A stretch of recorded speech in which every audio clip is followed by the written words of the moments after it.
Sebutan raja itu Sibaya. Dia raja ini mencari burung untuk menemani putrinya. Dia cari, akhirnya dia ketemu satu burung yang namanya Gurda-Gurdi. Nah, tapi burung ini spesial. Spesial itu artinya ini jelmaan sebenarnya. Jadi jelmaan seorang datu. Dia menjelma menjadi burung Gurda-Gurdi. Jadi dia rela menjadi burung untuk menemani putri raja Sibaya ini.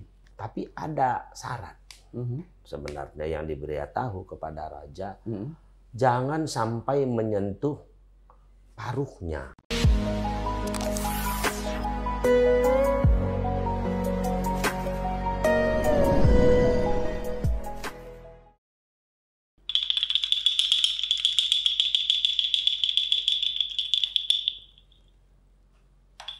Assalamualaikum warahmatullahi wabarakatuh.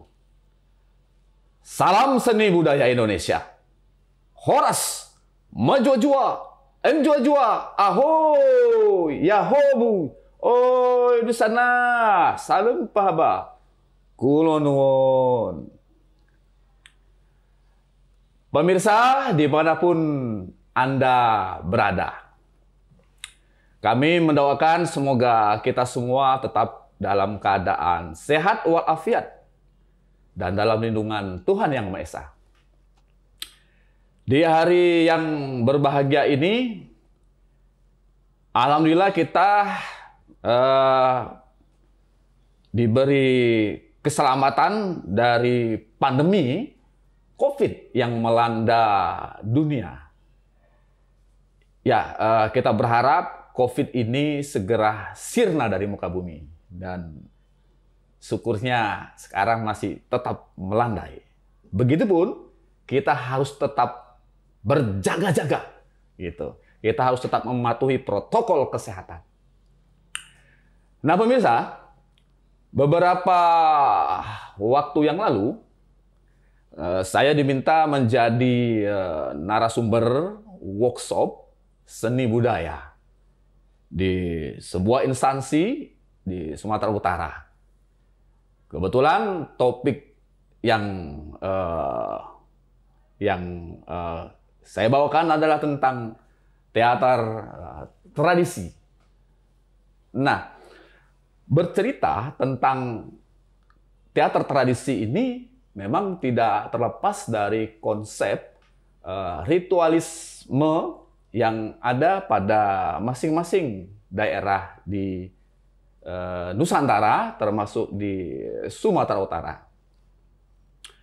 Banyak ragam teater tradisi atau seni tradisi yang ada di Sumatera Utara sesuai dengan kondisi geografis dan kondisi teritorial yang ada di Sumatera Utara, bahwasanya provinsi ini sangat multikultur, sangat multi etnik, begitu.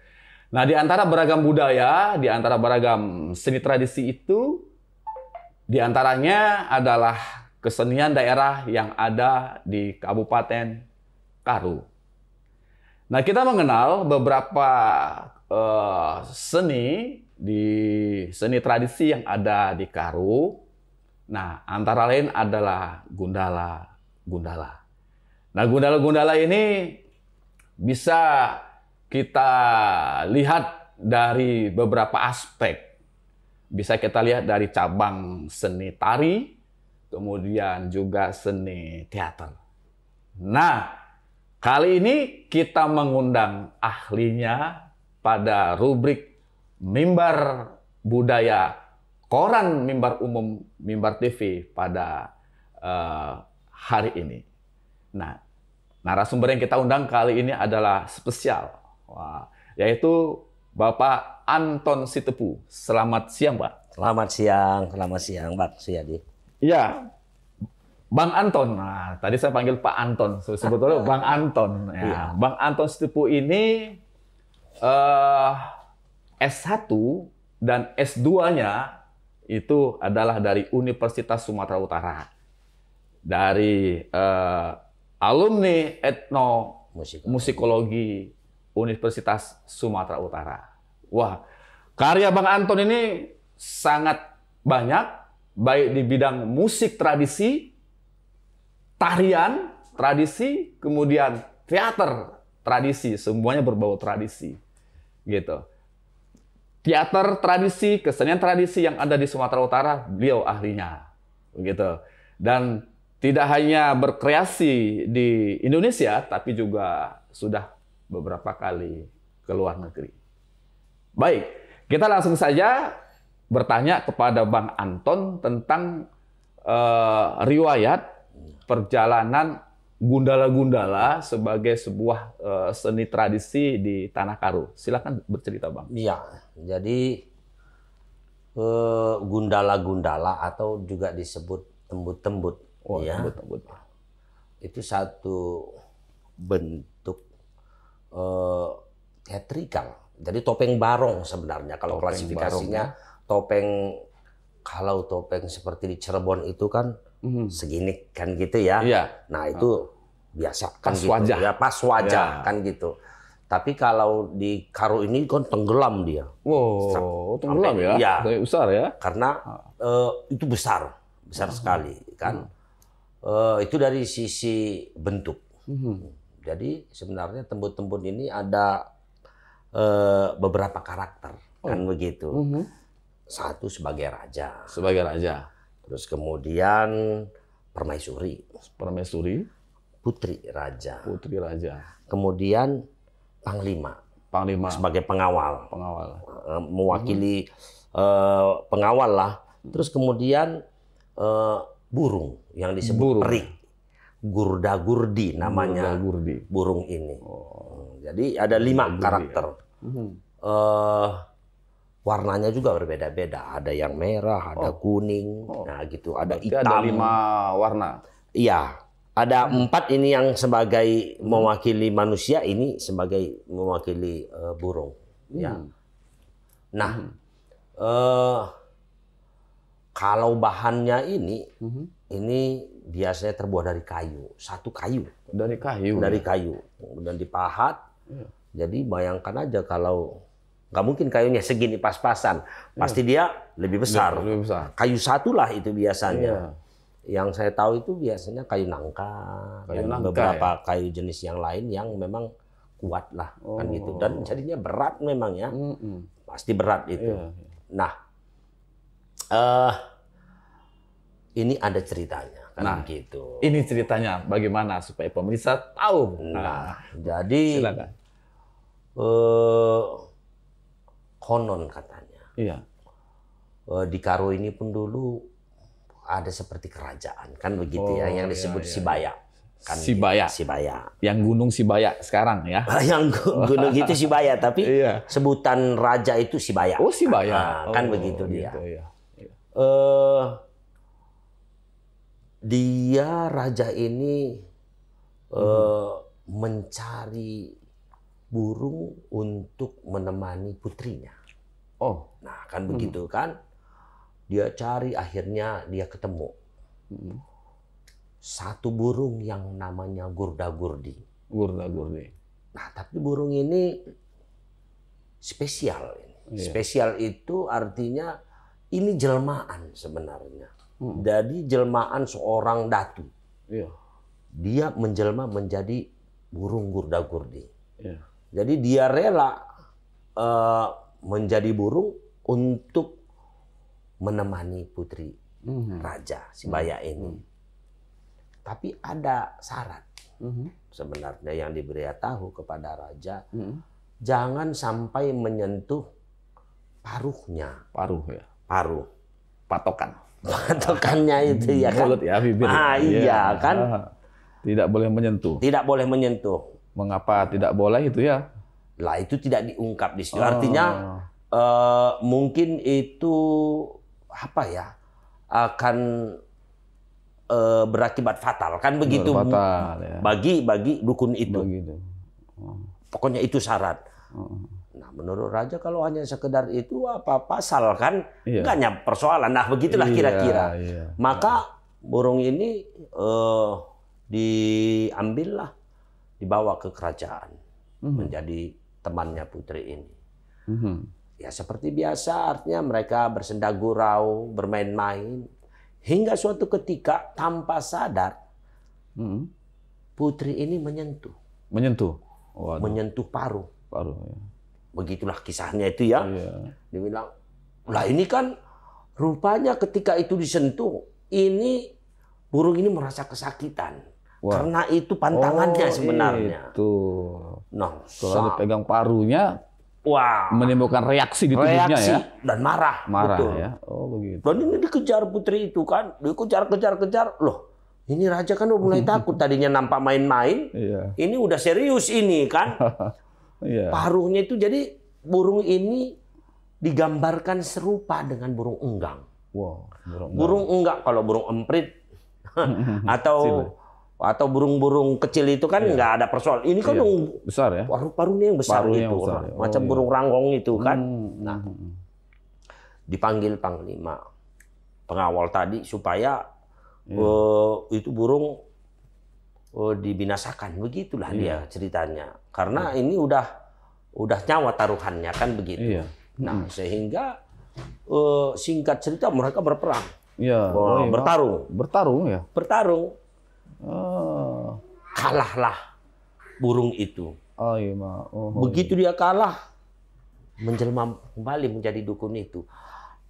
Menyesal betul sebenarnya raja tidak menginformasikan kepada putrinya bahwa itu sebenarnya burung jelmaan yang pantangannya menyentuh paruh. Iya. Nah, itu cerita yang memang berkembang. Walaupun ada di sana sini sedikit berbeda, tapi selalu mengarah ke hal yang seperti itu. Iya. Ini cerita yang kita dengar dan beberapa sumber-sumber pun menulis yang seperti ini. Oh, begitu. Gitu kira-kira gundala-gundala ini. Nah, jadi ada memang beberapa kampung yang masih punya gundala-gundala dalam bentuk yang katakanlah dari kayu itu. Dari kayu. Dari kayu. Ya.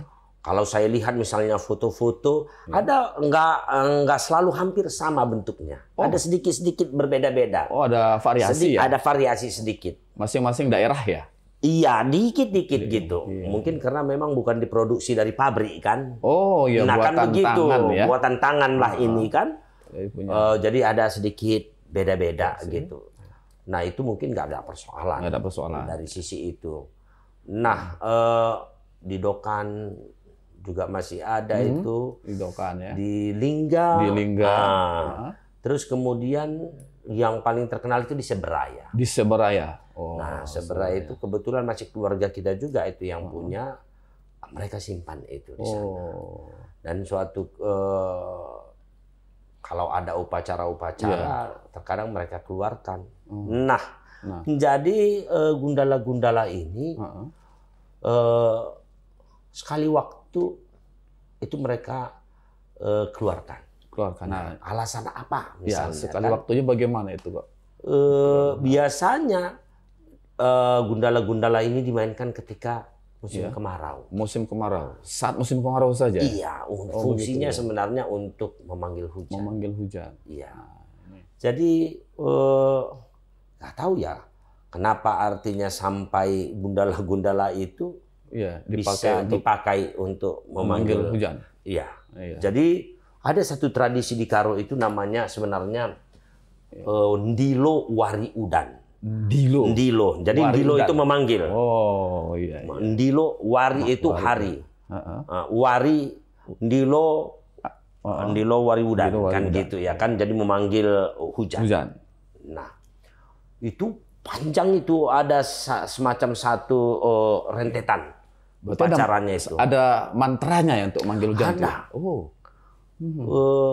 Saya pernah ikuti itu sebenarnya di desa Kinepen dulu, tapi nggak ada gundala-gundala. Dulu waktu itu sama Bang Jaldi dulu. Bang Jaldi, Siagian dulu kan. Nah pelakunya ini orang-orang tua sebenarnya. Orang-orang berumur. Iya. Jadi agak paradoks sebenarnya, Bang Suyadi. Artinya begini. Itu kalimat-kalimat yang dipakai mereka di situ, di orang tua itu agak risih kita dengarnya. Cobalah itu. Artinya segala macam yang kotor-kotor yang kita anggap kotor. itu mereka sebut. Terus kita belakangan tanya, kenapa begitu? Iya. Jadi mereka bilang dengan demikian itu Tuhan itu marah. Marah Tuhan itu mendatangkan hujan katanya. Oh, begitu. Kan itu paradoks sebenarnya kan. Bukan datangkanlah hujan, enggak begitu. Dibuat sebaliknya gitu. Supaya marah, wah hujan. Gitu. Iya, syukur gitu. Dibuat mantra-mantra kata-kata yang seperti itu ya. Begini, mereka ada nanti di akhir cerita itu, di akhir adegan itu ada sungai yang kecil gitu. Itu nenek-nenek sama nenek-nenek itu mesum berbuat. Iya. Sampai begitunya gitu. Iya. Jadi sambil berdiri mereka nenek-nenek sama nenek-nenek itu. Jadi kita lihat, ini tradisi. Sampai trans mereka ya. Iya, sampai begitu dia kan. Nah, jadi biasanya dengan ada gundala-gundala di situ, ya menari dengan gundala-gundala itu semua. Nah, begitu dia. Cuman kan ini tradisi ini nggak sering dilakukan. Nah, tidak sering ya, karena menunggu hujan. Dan itu pun artinya ya tak ada misalnya schedule yang reguler kan begitu ya kan. Katakanlah nanti di bulan berapa kira-kira kemarau. Enggak juga ya. Ya. Jadi kalau sekali waktu kita bisa lihat yang itu ya syukur juga. Karena tidak tentu ya. Kalau untuk kondisi sakralnya gitu ya, tidak tentu ya. Tidak tentu. Nah, biasanya kan Bang, kalau seni-seni tradisi gitu ya, seperti reok gitu kan, untuk memainkan kepala singa itu kan, itu ada ritualnya. Itu mesti pakai bunga dulu, pakai apa gitu kan. Nah, kalau gundal-gundal ini bagaimana ketika dia kan jarang digunakan misalnya kan, ketika digunakan itu ada nggak prosesi yang seperti itu ya untuk ritualnya? Saya sebenarnya kurang tahu. Apakah gundala-gundala seperti yang di Seberayang ketika mau dikeluarkan itu ada khusus upacara? Iya. Kan upacara ritual mereka, kemudian kalau nggak dimainkan mereka tempatkan di mana, seperti apa perlakuannya, apakah hari tertentu mereka ada sesajen. Nah, sampai di situ saya sebenarnya kurang tahu. Tapi yang saya tahu bahwa jarang sekali sudah digunakan. Malah jarang, ya. Akhirnya gundala-gundala itu dimainkan dalam acara konteks hiburan. Oh, gitu ya. Baik gundala-gundala yang itu tadi. Nah, misalnya saya buat acara waktu itu Karo Festival di Lapangan Merdeka tahun 2015. Lapangan Merdeka Medan ya? Iya, Lapangan Merdeka. Itu tembut-tembut dari Seberang itu datang. Tembut-tembut dari Lingga juga. Mereka menari di situ. Nah, dengan gundala-gundala yang mereka pakai juga untuk acara itu, gitu dia. Nah, tapi ini sudah konteksnya hiburan. Hiburan ya. Berarti memang di Karo sendiri gundala-gundala ini memang sudah jarang ya dipergunakan untuk upacara-upacara adat ya. Jarang. Nah, mungkin supaya tidak punah itu kan. Upaya apa yang harus dilakukan, Bang? Iya, jadi itu yang menarik sebenarnya. Jadi kalau seni pertunjukan, katakanlah sejalan juga dengan pariwisata, kan begitu ya kan? Sejalan dengan pariwisata.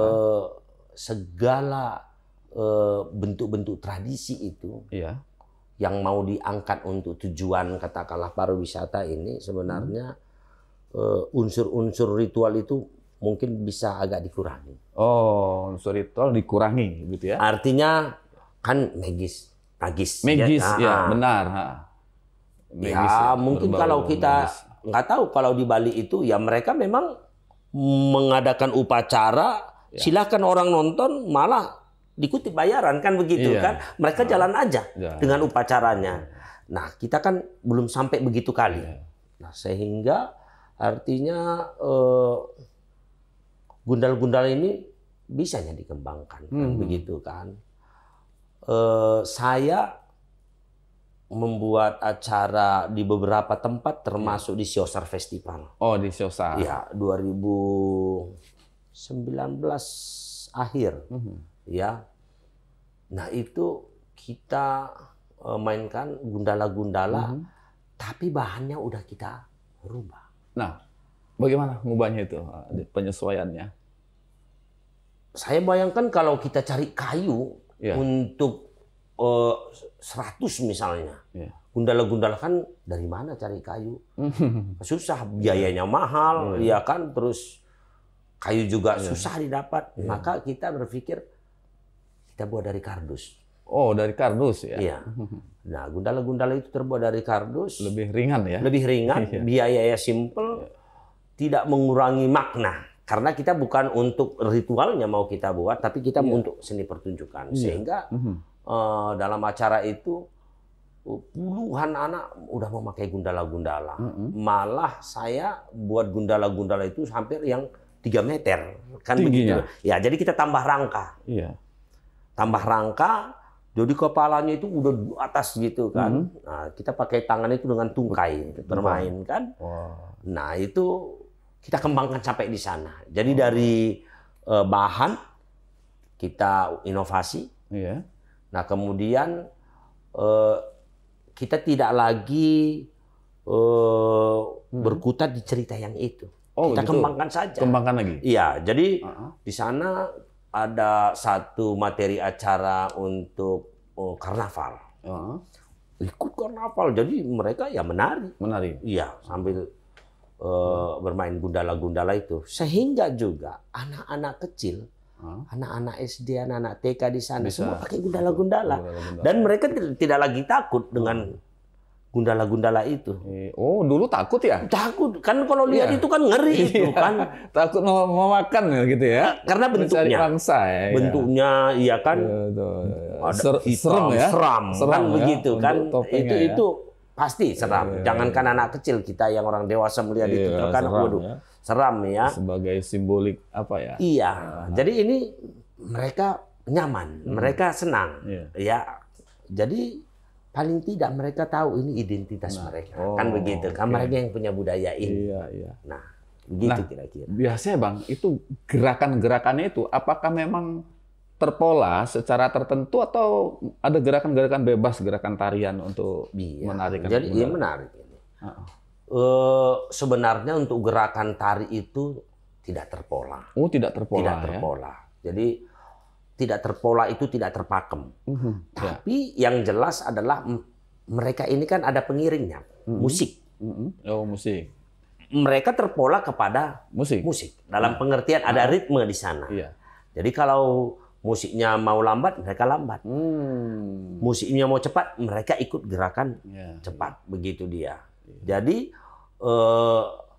pola yang kita sebut tadi tidak terpola itu sebenarnya terpola. Dalam pengertian bahwa gerakan itu kita lihat, oh ini tari karo. Polanya bebas. Iya. Tidak terframe dia. Misalnya harus begini berapa kali, ke sini berapa kali, kan begitu dia kan. Enggak. Ya. Jadi mereka bebas saja. Apalagi tangannya itu ada penambahan. Bukan tangan mereka itu. Tangan ya. Tapi ada tangan yang sudah dibuat lagi. Iya. Didramatisi lagi tangannya. Betul. Sesuai dengan karena topengnya tadi begitu. Besar, jadi ini besar juga. Besar juga. Dan itu bentuknya udah begini betul, tangan itu terus begini. Jadi tinggal kita pegang begini kan. Nah, itu mereka dengan itu mereka tarikan gitu. Sama dengan burung tadi juga. Dia kita buat rangka. Jadi tinggi betul itu kan dengan paruhnya itu. Dan durasinya, kira-kira pakai durasi atau bagaimana? Itu free. Tergantung. Bebas juga ya. Bebas. Sehingga kita seperti yang tadi, sekali waktu kita juga bawakan seperti cerita tadi. Ini raja panggil burung, terus kemudian dia bermain-main dengan putrinya, kemudian kena paruhnya. Itu terkadang kita ambil seperti itu. Pengembangan. Jelas, ya kan? Alurnya jelas. Nah, tapi terkadang kita terbebas dari situ. Misalnya saya kepingin untuk buat, wah ini anak-anak ini mau menari dengan topeng itu. Jadi jalan dari sana, kemudian dibentuk komposisinya, kita buatkan koreografinya. Ya betul-betul kita Tidak ada urusan dengan bagaimana artinya cerita gundala-gundala ini. Hanya kita mau bahwa anak-anak ini senang dulu. Oh, begitu. Dengan bentuknya itu. Jumlah personil berapa orang? Apakah ditentukan begitu pemain-pemainnya gitu? Kalau kita mau tadi ikuti dengan cerita itu memang jelas 5 cuman. Oh, 5. Iya, dengan burungnya tadi. Iya. Nah, kalau belakangan ini kita nggak lagi 5. Ditambah lagi.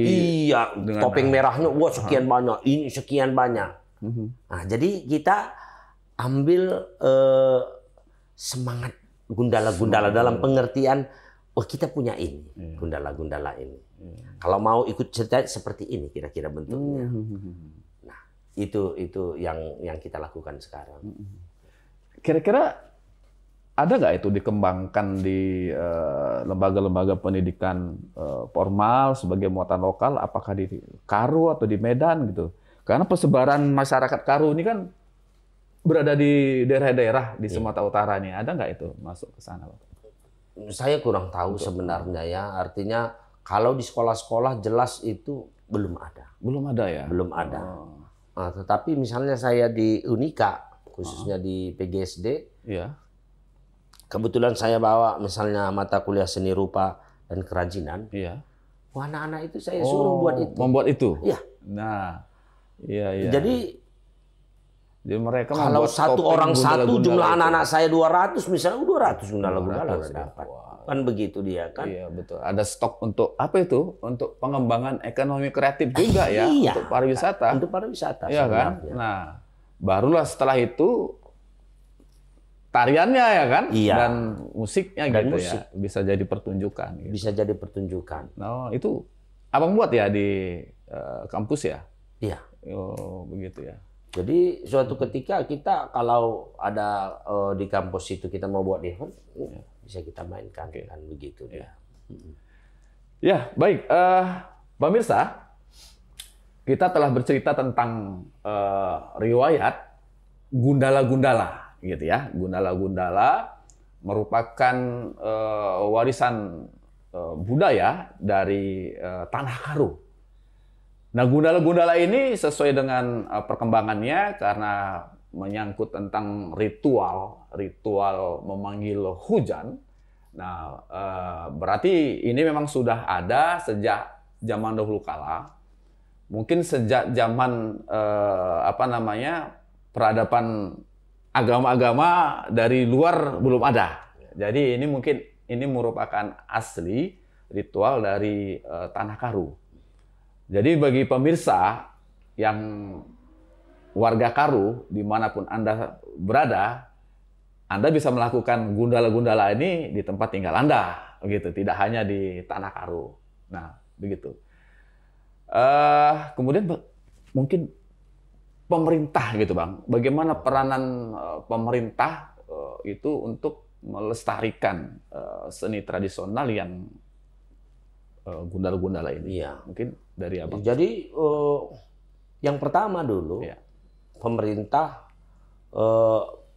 sebenarnya pemerintah paham, sangat paham bahwa ini bagian daripada kekayaan tradisi kita, terutama di Karo ini yang harus kalau kata-kata sekarang dilestarikan, misalnya. Iya, dilestarikan. Lestarikan itu berarti itu harus sampai kepada generasi yang paling muda, kan begitu kan? Iya. Maka sebenarnya pengembangannya bisa tadi seperti itu. Iya.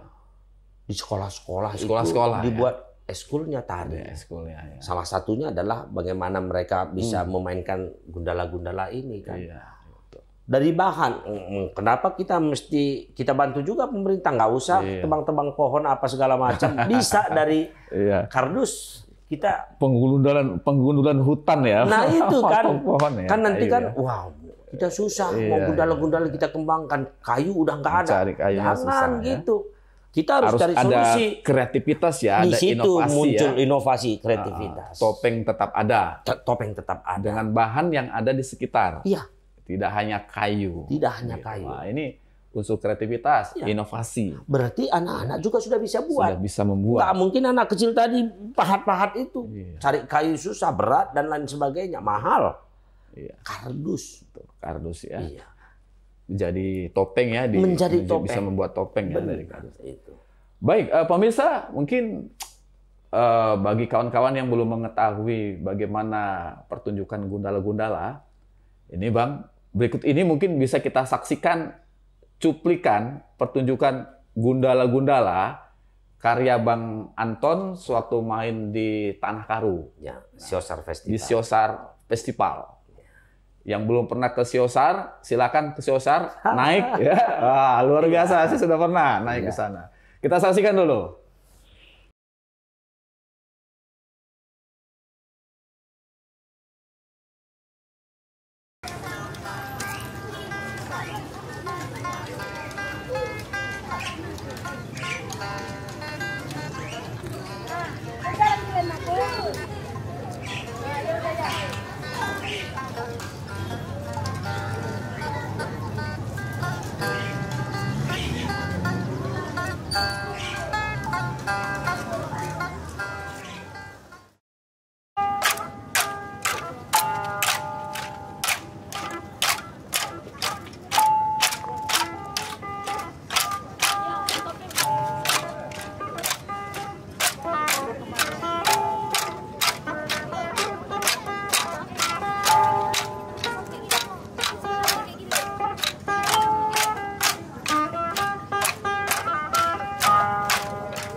Bi. Aduh, Bi.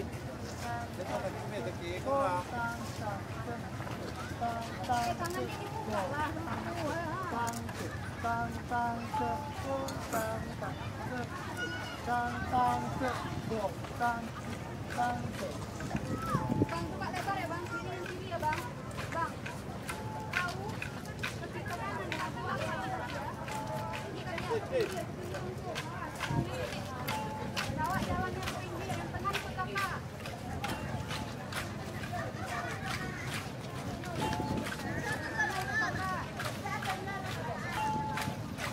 Posisinya kita kurangnya tak boleh.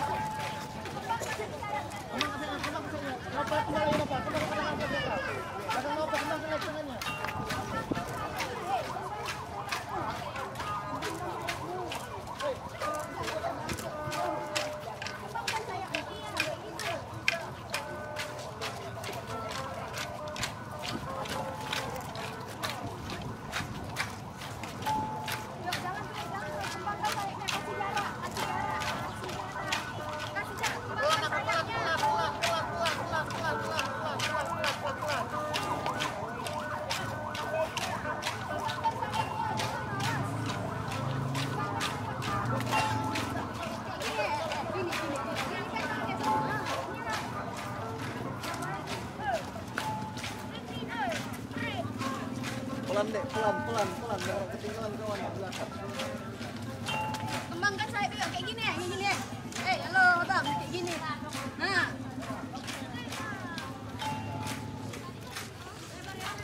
Ya. Baik, Bang.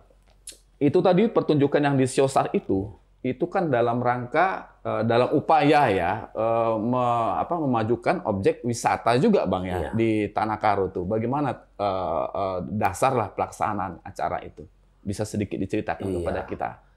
Ini kalau di Siosar Festival itu kebetulan kemarin kita kerjasama dengan teman-teman alumni ITB. Wah, ITB Iya, pula nih ya. ITB iya. Iya, iya. Jadi alumni ITB Sumatera Utara itu diskusi dengan kita apa kira-kira yang bisa kita buat. Iya. Kami punya anggaran yang kecil katanya. Iya. Iya. Boleh, mau di mana? Di mana kalau Siosar gitu? Wah, ayo. Kan demikian. Jadi ada 3 bulan proses latihan gitu. Jadi kita pergi ke Siosar itu semua talent itu dari Siosar. Dari Siosar. Oh, 90%-nya adalah anak-anak, anak kecil. anak-anak Ya. Siosar ya. SD hampir 80%, ada juga SMP dan SMA. Oh. Itu kita latih. Kita latih menari, kita latih menyanyi, Nyanyi. kita latih main musik. Iya, iya. Sehingga pada akhirnya, pada saatnya mereka yang tampil. Dan kemudian orang tua, masyarakat, dan perangkat-perangkat desa di sana ada 3 desa, Pak. Iya. Desa Desa Bekerah, terus kemudian desa Simacem, desa Namriah ya kalau salah saya kan, itu mendukung, sangat mendukung. Itu diwujudkan dalam bentuk kita membuat karnaval. Karnaval ya. Ikut semua masyarakat itu. Oh, masyarakat. Jadi membawa hasil-hasil bumi berjalan itu, mengelilingi Bentuk karnaval ya. 3 desa itu. Oh, 3 desa dikelilingi. Iya, dikelilingi. Karena ini kan ketemu itu 3 desa itu. Masing-masing desa ini punya jambur. Jamur.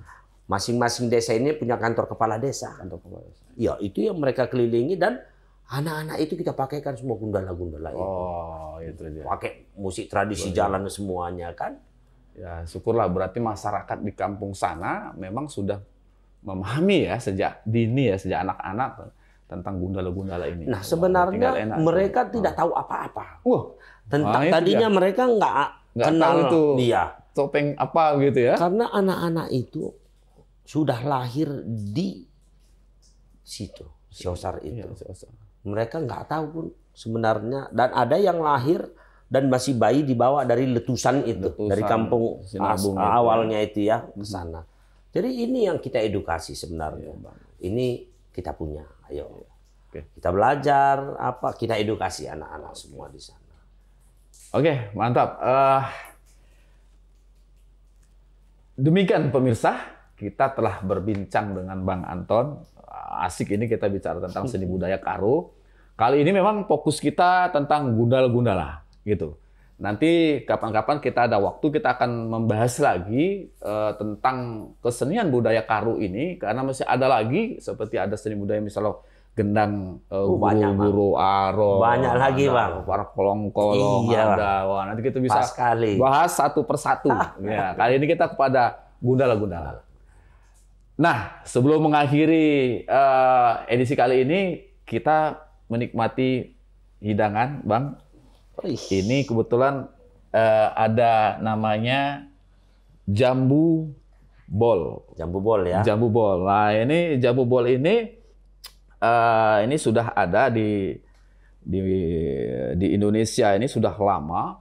Jambu bol ini memang berasal ya ini dari Afrika gitu ya, dari luar negeri ada, dari negara-negara di Jamaika ada gitu ya.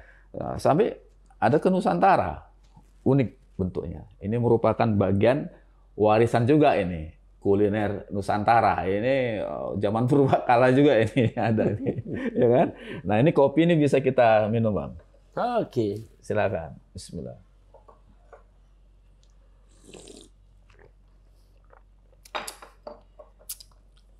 Ya, pemirsa, Demikian bincang-bincang kita Mimbar Budaya pada hari ini. Semoga apa yang disampaikan oleh Bang Anton Sitepu tadi bisa memotivasi kita untuk menghasilkan atau untuk mempertahankan karya-karya seni tradisi. Begitu. Pada bagian lain, pada lain waktu kita akan lagi bercerita tentang seni-seni tradisi yang ada di khususnya di Sumatera Utara. Demikian rubrik budaya ini kita akhiri sampai di sini. Saya selaku pembawa acara Suyadisan beserta kerabat kerja, pimpinan umum Bapak M. Hasbi Lubis, penanggung jawab Bapak Jalaluddin, pemimpin redaksi Bapak Ngatirin, dan teknis Rizky dan Jaim mengucapkan terima kasih kepada Bang Anton Sitepu dan juga kepada pemirsa dimanapun Anda berada yang telah menyimak acara kita pada hari ini. Demikian, salam seni budaya Indonesia. Horas, menjua-jua, enjua-jua, ahoy, yahoo, oi dusana, salam pahaba, kulon nuwun. Assalamualaikum warahmatullahi wabarakatuh.